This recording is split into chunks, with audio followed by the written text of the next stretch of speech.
मनुष्य की क्या कीमत है। लोहे की दुकान में अपने पिता के साथ काम कर रहे एक बालक ने अचानक ही अपने पिता से पूछा, पिताजी, इस दुनिया में मनुष्य की क्या कीमत होती है। पिताजी एक छोटे से बच्चे से ऐसा गंभीर सवाल सुनकर हैरान रह गए। फिर बोले, बेटे, एक मनुष्य की कीमत आंकना बहुत मुश्किल है, वो तो अनमोल है। बालक, क्या सभी उतना ही कीमती और महत्वपूर्ण है।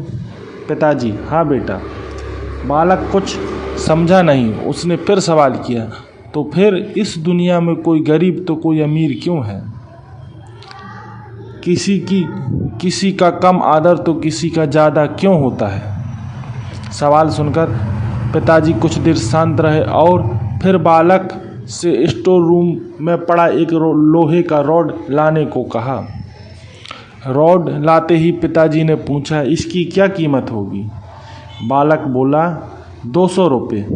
पिताजी, अगर मैं इसके बहुत से छोटे छोटे कील बना दूं तो इसकी क्या कीमत हो जाएगी। बालक कुछ देर सोचकर बोला, तब तो ये और महंगा बिकेगा, लगभग 1000 रुपये का। पिताजी, अगर मैं इस लोहे से घड़ी के बहुत सारे स्प्रिंग बना दूं तो। बालक कुछ देर गणना करता रहा और फिर एकदम से उत्साहित होकर बोला, तब तो इसकी कीमत बहुत ज़्यादा हो जाएगी। फिर पिताजी ने उसे समझाते हुए बोले, ठीक इसी तरह मनुष्य की कीमत इसमें नहीं है कि अभी वो क्या है, बल्कि इसमें है कि वो अपने आप को क्या बना सकता है। बालक अपने पिता की बात समझ चुका था। अक्सर हम अपनी कीमत आंकने में गलती कर देते हैं।